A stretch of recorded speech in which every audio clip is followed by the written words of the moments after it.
मेरे हबीबे करीम सैयद आलम सल्लल्लाहु अलैहि वसल्लम से हजरत फातिमा ने कहा, या रसूल अल्लाह, जो बीबी अल्लाह के करीब होना चाहे, जो रब का कुर्ब पाना चाहे, जो अल्लाह की वलिया बनना चाहे, मुझे कोई नुस्खा बता दे, मैं औरतों को बताऊं।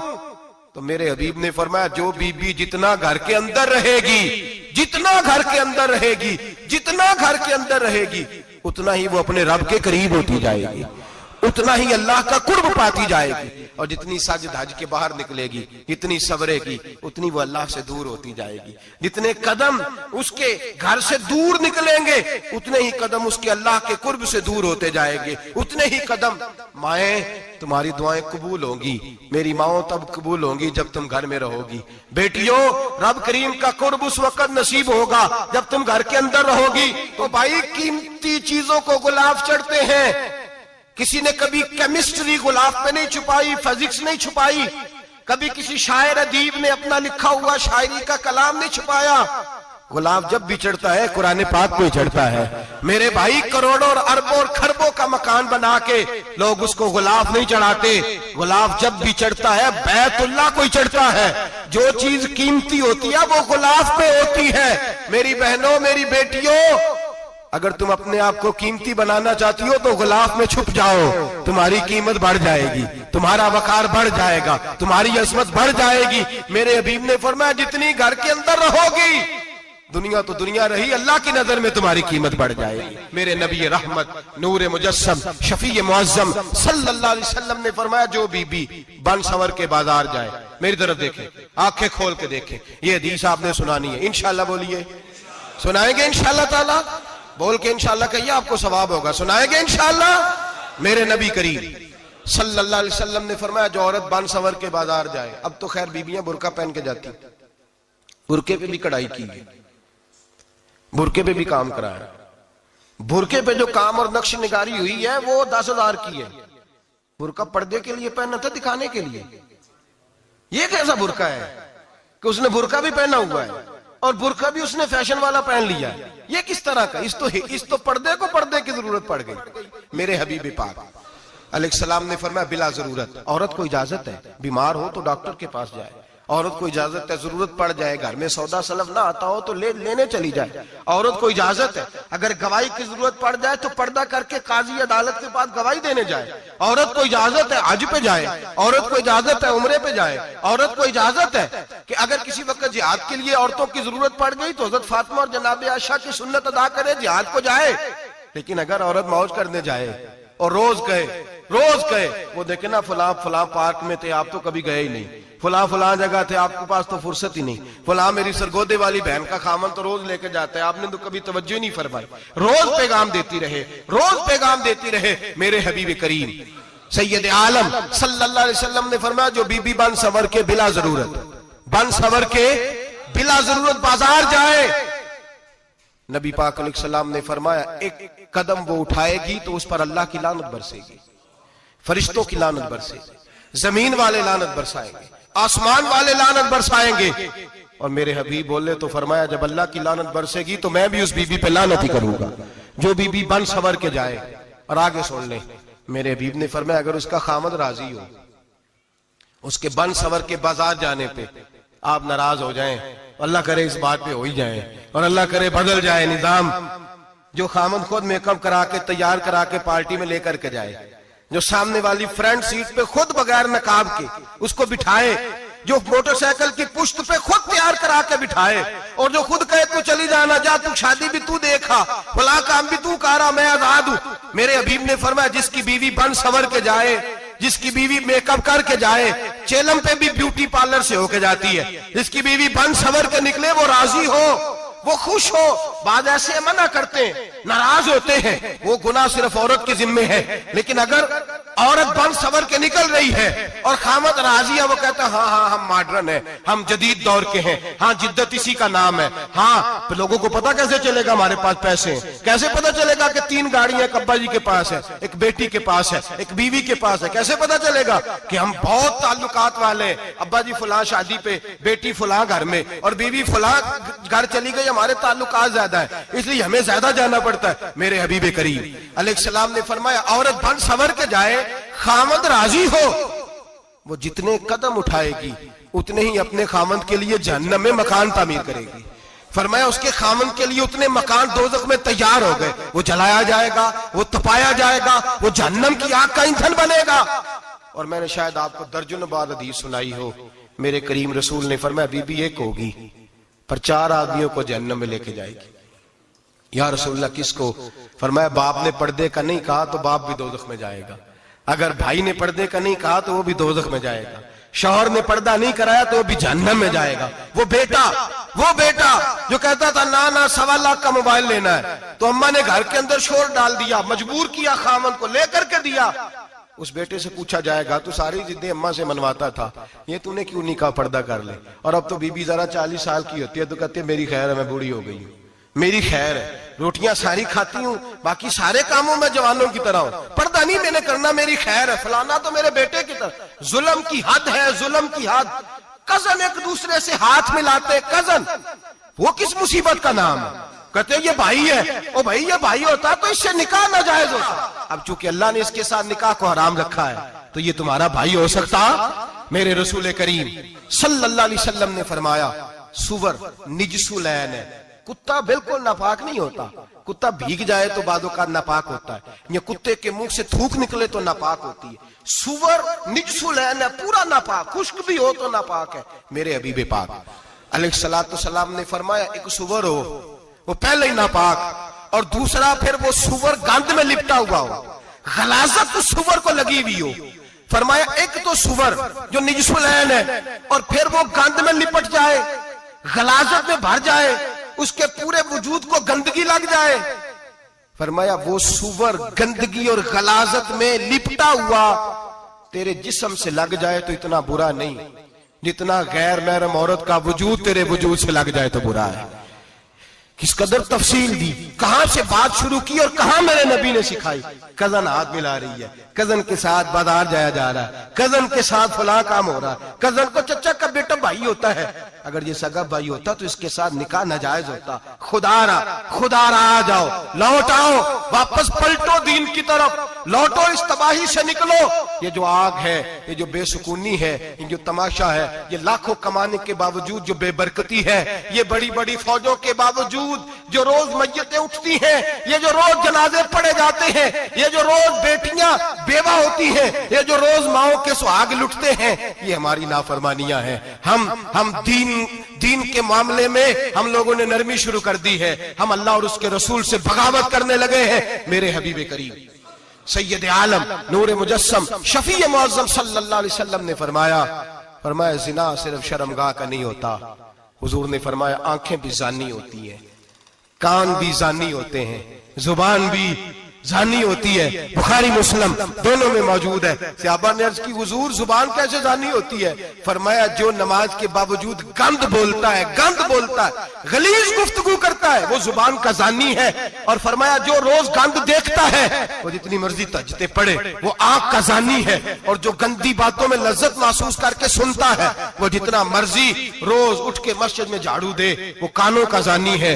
मेरे नबी ने फरमाया आंख का जिना भी छोड़ दो, कान का जिना भी, बोलिए कान का जिना भी, जुबान का जिना भी।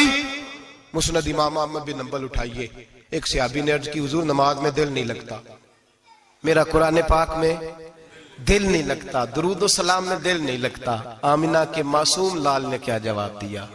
हुजूर ने फरमाया जा अपनी नजर जाके पाक कर ले, अल्लाह के नबी का वादा है तेरा सजदे में दिल लगने लग जाएगा। जा अपनी आंख को तहारत दे, वुजू करा, नजरों को पाक कर, अल्लाह के रसूल का वादा है तेरा कुरान पाक में दिल लगेगा।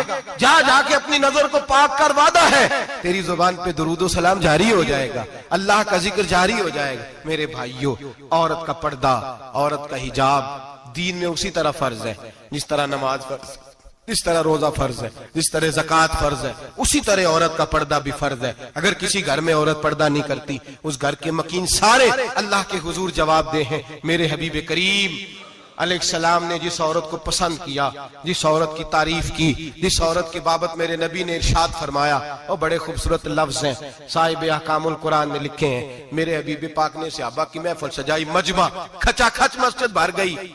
हुजूर ने फरमाया बोल के बताओ खैरुन निसा कौन सी है? औरतों में सबसे अच्छी बीबी कौन सी है, बोल करके बताओ। हजरत सिद्दीक अकबर से लेकर मौला अली तक, हजरत अली से लेकर जनाब बिलाल तक, हजरत सलमान फारसी से लेकर अब्दुल्ला मुजनी तक भरा पड़ा है मजमा। हुजूर ने फरमाया बोलो सबसे अच्छी औरत, सबसे अच्छी औरत कौन होती है? एक सहाबी कहने लगे हुजूर जिसकी नमाज कज़ा न हुई हो। पर मैं वो भी अच्छी है, पर तुम मेरी मुराद को नहीं पहुंचे। एक ने कहा हुजूर जो खामद की ताबेदार हो। फरमाया वो भी अच्छी है, पर तुम मेरी मुराद को नहीं पहुंचे। एक सहाबी ने कहा या रसूल अल्लाह जो पाक दामन हो। हुजूर ने फरमाया तुम मेरी मुराद को। हजरत अली फरमाते हैं जब सबके जवाब गलत हो गए तो मैं, कद मेरा छोटा था, मैं पीछे बैठा था, मैं गर्दन झुका के पीछे से निकल गया। सैयदा तैयबा ताहिरा हजरत फातिमा ज़हरा रदी अल्लाह ताला फरमाते हैं बीबी साहब के पास पहुंचा। मैंने कहा फातिमा हुजूर ने सवाल किया है। तो हजरत फातिमा भी गोया मुस्कुरा के कहने लगी इल्म के शहर के दरवाजे तो आप ही हैं, तो आप यहां आ गए। कहा हुजूर ने सवाल किया है और मुझसे लेकर अबू बकर, उमर, उस्मान गनी तमाम को किसी को जवाब नहीं आया। हुजूर ने पूछा बेहतरीन औरत कौन होती है? बेहतरीन खैरुन निसा, बेहतरीन बीबी कौन होती है? तो हजरत सैयदा फातिमा कहने लगी अली बड़ी सादी सी बात थी, सादी सी बात थी, समझ नहीं आई। का फातिमा बतला दो इतनी सादी है। तो हजरत फातिमा कहने लगी सबसे बेहतरीन औरत वो होती है न कभी गैर महरम ने वो बीबी देखी हो। अगले जुमले भी याद रखने, न कभी गैर महरम ने वो बीबी देखी हो। और फरमाया ना उस बीबी ने कभी कोई गैर महरम देखा हो। सिर्फ मर्द पे पाबंदी नहीं कि वो औरत ना देखे, फरमाया औरत पे भी पाबंदी है कि वो भी गैर महरम का चेहरा न देखे। फरमाया बीबी ने भी गैर महरम न देखा हो, वो खैरुन निसा है, वो सबसे आला। हजरत अली कहते मैं झट से आया, पीछे बैठा, बात अभी जारी थी, मैंने हाथ खड़ा कर दिया। मैंने कहा हुजूर मैं बताऊं? नबी पाक ने फरमाया बतलाओ। तो कहते मैंने कहा हुजूर बेहतरीन बीबी वो होती है जिसने न कभी गैर महरम देखा हो और न गैर महरम ने कभी उसे देखा हो। अली फरमाते मैंने जवाब दिया तो मेरे रसूल की आंखों में आंसू आ गए। हुजूर रोए और फरमाते हंसते मुस्कुराते अचानक सहाबा के आंसू बरसने लगे। मजमे पे कैफ सा तारी हो गया, आंखें बरसने लगी। हम लोग हुजूर के रोने पर सख्ते में आ गए। नजर उठाई तो जवाब तो मैंने दिया था, तारीफ मेरी होनी चाहिए थी, शाबाश मुझे मिलनी चाहिए थी। मेरे हबीब ने रो के आंसू पूछ के फरमाया मैं तुम्हें कहता नहीं अल फातिमा तो बिदा तो मिन्नी, फातिमा वाकई मेरे जिगर का टुकड़ा है, फातिमा मेरे वजूद का हिस्सा है, मैं तुम्हें कहता नहीं रहता। कहा फातिमा मेरे जिगर का टुकड़ा है। हजरत अली फरमाते हैं सहाबा मेरी तरफ देखने लगे और कहने लगे अली जवाब तू दे, शाबाश बीबी साहबा को मिले। तो कहते हैं मैंने कहा हुजूर रोए हैं तो आंसू मेरे भी छलक ही पड़े हैं। फरमाने लगे लफ्ज मेरे हैं पर सोच उस बेटी के है जिसकी तरबियत मोहम्मद अरबी ने फरमाई है। फरमाया जुमले मेरे हैं, नाकिल मैं हूं, बात मैं बयान कर रहा हूं, लेकिन पीछे सोच उस नूर वाली बेटी की है जिसको अपने घर के अंदर रह के आंगन में रख के रसूल पाक ने परवरिश फरमाई। हजरत फातिमा फरमाती हैं हजरत अली मेरे पास दौड़े आए और कहने लगे फातिमा चल मस्जिद, पता नहीं हुजूर को क्या हो गया है। हुजूर रो रो के बेहाल हो गए और हुजूर हुजरे में रो रहे हैं और हिचकियों की आवाज मस्जिद में आ रही है। चल जरा चल के हुजूर की बात देख क्या हुआ है, हमारी तो ताकत नहीं अंदर जाने की। सैयदा तैयबा ताहिरा हजरत फातिमा झट से पर्दा ओढ़ा, हाजिर खिदमत हुई, अंदर गई। कहती हुजूर के कंधे पे हाथ रखा तो महबूब बेटी के हाथ की ठंडक महसूस की, सर सजदे से उठाया। फरमाया फातिमा आ गई हो? हुजूर आई। फरमाया चल बेटी तू भी हाथ उठा और मेरी उम्मत की बेटियों के लिए दुआ मांग। चल तू भी हाथ उठा, मेरी उम्मत की बहनों माओं के लिए दुआ मांग। महबूबा क्या हुआ? मेरे हबीब ने फरमाया रात मुझे दिखाया गया है दोज़ख में कुछ बीबियां हैं, उनके बाल फरिश्तों ने बांधे हुए हैं और उन्हें गुर्ज मार रहे हैं। वो चीखती चिल्लाती हैं और मदद के लिए पुकारती हैं, वो बड़ी तकलीफ में हैं। तो बीबी साहब अर्ज करते हैं या रसूल अल्लाह उनकी गलती क्या है? तो मेरे नबी ने फरमाया वो बारीक दुपट्टा ओढ़ती थी, वो बारीक दुपट्टा ओढ़ती थी, उनके बाल चमकते थे, गैर महरमों की नजर पड़ती थी, उन्हें दोज़ख में सजा मिलेगी, वो चिल्लाएंगी चीखेंगी, उनकी मदद को कोई नहीं पहुंचेगा। चल तू हाथ उठा दुआ मांग। हजरत फातिमा उम्मत को पैगाम देती हैं पर्दा ओढ़ लो, हिजाब में आ जाओ। हजरत सैयदा ज़ैनब हजरत फातिमा की वो लख्ते जिगर जो मैदान करबला में इमाम हुसैन बराबर की शरीक रही सैयदना इमाम हुसैन के साथ। याह्या बिन मोइन कहते मैं 15 साल तक हजरत ज़ैनब का पड़ोसी रहा हूं, 15 साल। घर बराबर होता है ना, बंदा बीबी देख ही लेता है। वो बीबी कभी पर्दा डाल के जा रही है दवाई लेने, कभी नजर आ ही जाती है। कहते 15 साल में सैयदा फातिमा की बेटी का पड़ोसी रहा हूं, मैंने कभी बुरके में छुपी हुई ज़ैनब भी नहीं देखी, बुरके में छुपी हुई ज़ैनब भी कभी नहीं देखी। हजरत अब्दुल्ला बिन जाफर तैयार जनाबे अलीउल मुर्तजा के भाई थे, उनके बेटे के साथ इनका निकाह हुआ था, बीमार हो गई तो हजरत अब्दुल्ला कहने लगे ज़ैनब चल तुझे हकीम के पास ले जाऊं, तबीब के पास ले जाऊं। तो हजरत ज़ैनब कहने लगी आप जाइए मेरा हाल बता के दवाई ले आइए। तो हजरत अब्दुल्ला जाफर तैयार कहने लगे शरीयत में गुंजाइश है डॉक्टर के पास जाने, हकीम के पास जाने की गुंजाइश है, तू चलती क्यों नहीं? तो हजरत ज़ैनब कहने लगी शरीयत में गुंजाइश तो है पर अब्दुल्ला मेरी मजबूरी ये है कि मैं फातिमा की बेटी हूं। शरीयत में गुंजाइश तो है पर मेरी मजबूरी ये है कि मैं हुसैन की बहन हूं। शरीयत में गुंजाइश है पर मैं हसन की बहन हूं। शरीयत में बड़ी गुंजाइश है पर लोग मुझे मोहम्मद अरबी की नवासी कहते हैं। गुंजाइश तो है पर मैं नहीं ना निकल सकती, इसलिए कि जितना कोई अपने आप को दीन के करीब जानता है उतना उसके पैरों में शरीयत की जंजीरें ज्यादा होती हैं। तो जनाब सैयदना अब्दुल्ला कहने लगे अगर तू पर्दा कर गई, अगर तू चली गई, तो फरमाने लगे ये तो अल्लाह की मशीयत है, तू दवाई ला दे ताकि मैं खा लूं, और अगर मैं चली गई तो मैं अपनी माँ से जाके कहूंगी कि अम्मा सारी तकलीफें मैंने छाती पे बर्दाश्त की हैं पर मैंने तेरे पर्दे पर आंच नहीं आने दी। मेरे भाई ये उसवा नूर है, ये उसवा हसना है, ये हमें सिखाया जा रहा है। मेरे हबीब करीम की बीवियों का ये हाल था, बीवियों का अपने घर के आंगन में हजरत आयशा सिद्दीका, हजरत सौदा जनाबे अफसा अपने सेन में जब बैठती थी ना तो दीवार की तरफ मुंह करके बैठती थी, दीवार के साथ लग के दीवार की तरफ। बीबियां अपने घर के अंदर भी दीवार की जानब मुंह करके बैठती थी। लोग पूछती, बीबियां पूछती कि अपने घर में भी दीवार को मुंह करने का मतलब? कहती हो सकता है कुछ छत पे चढ़े अचानक नजर पड़े, तो हम चाहती हैं फिर भी हमारा चेहरा नजर ना आए उसे, फिर भी हमारा चेहरा नजर, हम अपने घर के अंदर भी पाबंद रहती हैं कि हमारे चेहरे नजर ना आए। खुदारा बड़े पैसे जिंदगी में लुटाए हैं, 1000 1500 बुरके पे भी खर्च करो, वो घर ले जाओ, वो अम्मा को भी दो, बहन को भी दो, बीवी को भी दो, उसको कोई ये पहन ले। इसलिए कि जब तो हजरत फातिमा के तरीके का पर्दा करेगी तो तेरे आंगन में सैयदा ज़ैनब की तरह की बेटियां पैदा होंगी, वो उस सुन्नत पे चलने वाली बेटियां तेरे आंगन में आएंगी। खुदारा खुदारा मेरे भाई आज ये नियत करो, ये इरादा करो और अपने घरों को पर्दे का पाबंद बनाओ।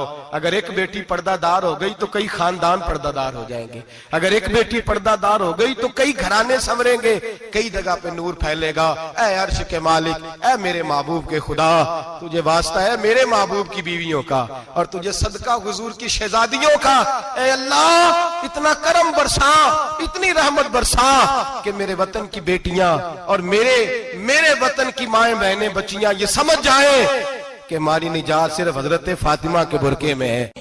देके हुजूर आखण मंगते दी खैर होवे, देके हुजूर आखण मंगते दी खैर होवे, मंगता कवे सखी दे, मंगता कवे सखी दे, बूहे दी खैर होवे, देके हुजूर आखण मंगते दी खैर होवे, देके हुजूर आखण। और जन्नत बनी जगह लगया जड़ी जगह ते, जन्नत बनी जगह